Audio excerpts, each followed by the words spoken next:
اور ملکہ نور جہان کے طبیب خاص بھی رہ چکے تھے۔ شیخ علم الدین انصاری چنوٹ شہر میں پیشہ طب یعنی حکمت سے منسلک تھے۔ جنوری 1621 میں تلاش معاش کی خاطر مغل دارالحکومت آگرہ پہنچے اور مغل دربار تک مشکل سے رسائی ممکن ہو پائی۔ ان دنوں ملکہ نور جہاں علیل تھیں۔ شیخ نے ان کا علاج کیا اور ملکہ روبہ صحت یاب ہوئیں۔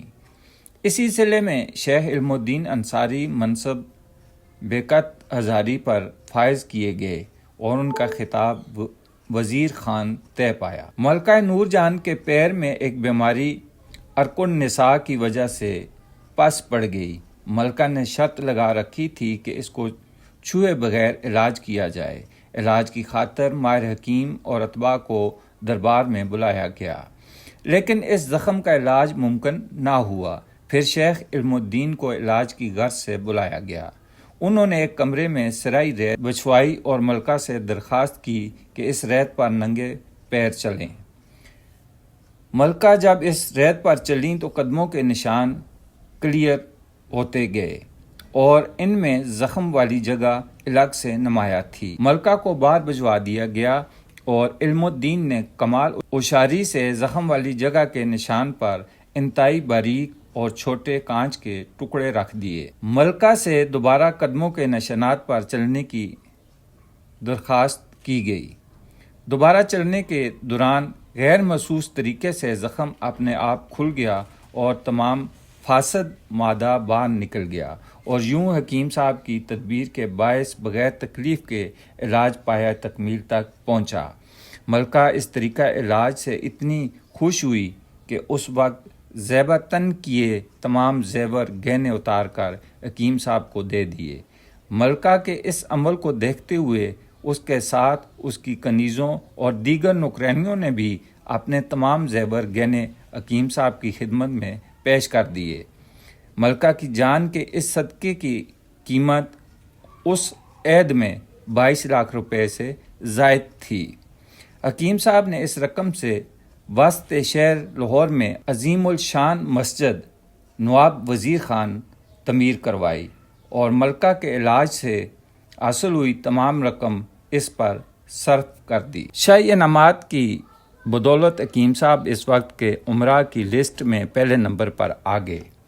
عہد شاہجہانی میں وزیر خان امراء کے خطاب سے نوازے گئے اور جب شہنشاہ جہاں لاہور آیا تو انہیں ناظم لاہور مقرر کر گیا تھا۔ وزیر خان نے 7 سال تک 1632 سے 1639 تک حاکم لاہور کے عہدے پر فائز رہے۔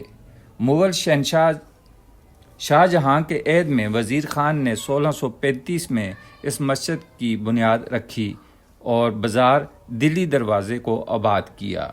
جس جگہ مسجد تعمیر کی گئی اسی جگہ پر سید محمد اسحاق المشہور میراں بادشاہ کا مزار تھا۔ پختہ حجرہ جو زیارت گاہ عام تھا مسجد میں شامل کر لیا۔ تقریباً 7 سال کی طویل مدت کے بعد یہ مسجد اختتام ماہ شعبان 13 دسمبر 1641 کو پایہ تکمیل کو پہنچی۔ ناظرین، جیسا کہ شروع میں عرض کیا گیا تھا کہ قدیم عمارتوں کے واقعات بھی ہیں۔ مہاراجہ رنجیت سنگھ نے اپنے 40 سالہ دور اقتدار میں لاہور کی تقریباً سبھی تاریخی عمارتوں کو نقصان پہنچایا۔ متعدد تاریخی عمارات سے سنگ سرخ اور سنگ مرمر اتروا لیا اور بعض مقامات کو منہدم کروا دیا۔ مسجد وزیر خان بھی رنجیت سنگھ کے نقصان سے اس لیے بچ گئی کہ وزیر خان کے گورو ارجن سے تعلقات بہت اچھے تھے۔ یہی وجہ ہے کہ مہاراجہ رنجیت سنگھ نے مسجد وزیر خان کو نقصان نہیں پہنچایا، بلکہ سرائے مشمولہ میں چندے توپ خانہ سرکاری ڈیرہ فگن ہوا تو کرایہ ماہواری اس سرائے اور دکانوں کا وزیر خان کی اولاد کو دیتا رہا۔ مسجد کے ساتھ جڑا واقعہ۔ کنیا لال نے اپنی کتاب تاریخ لاہور میں مسجد کے سکھوں کے عتاب سے بچنے کی وجہ یہ بیان کی ہے کہ ایک مرتبہ مہاراجہ رنجیت سنگھ موراں طوافہ کے امراء اس مسجد کے مینار پر آیا اور دن بھر اوپر رہ کر عیش و نشاط میں سرگرم رہا اور اسی شب وہ بیمار پڑ گیا۔ لوگوں نے کہا کہ یہ آثار بزرگ اسحاق میراں بادشاہ کے غضب کے ہیں جو اس مسجد کے احاطے میں دفن ہیں۔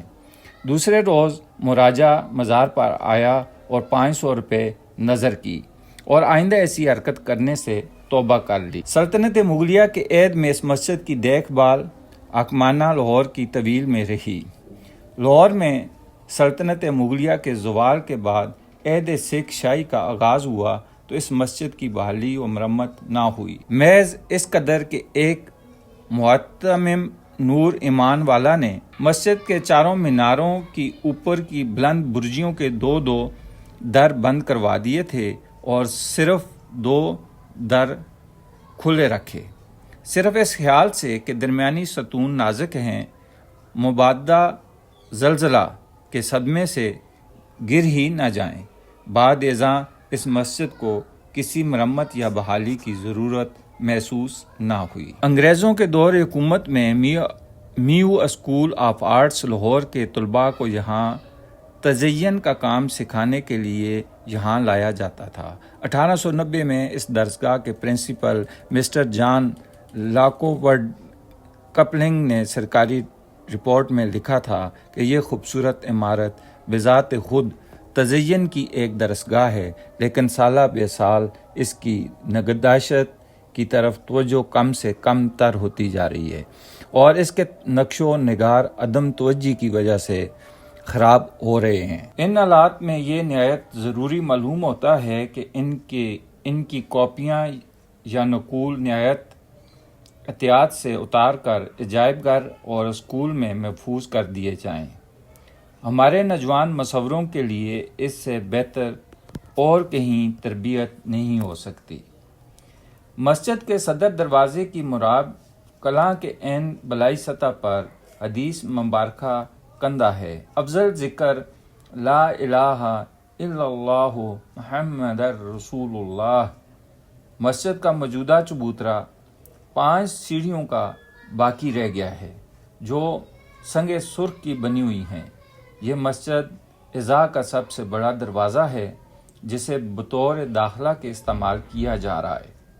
دروازہ کلاں کے درمیان میں 2 منزلہ مراب موجود ہیں جس کے دائیں اور بائیں جانب خطاطی اور کاشی کاری کا نفیس کام کیا گیا ہے۔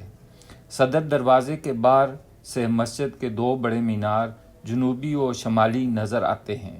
دروازہ کلاں کی دوسری منزل میں 2 منکش کاشی کاری کھڑکیاں واقع ہیں جن کے اوپر خطاطی کے پارچے موجود ہیں۔ موجودہ صدر دروازہ آئینی جنگلہ نما دروازہ ہے جسے عموماً کھلا رکھا جاتا ہے اور وقت تعمیر صدر دروازے کو بند کر کے شمال مشرق میں واقع متبادل دروازے کو کھول دیا جاتا ہے۔ ناظرین، مسجد کے نیچے دکانیں بھی موجود ہیں جو مختلف اشیاء کی ہیں اور آنے والے جو لوگ مسجد کی سیر کے لیے آتے ہیں وہ دکانوں سے خریداری بھی کرتے ہیں۔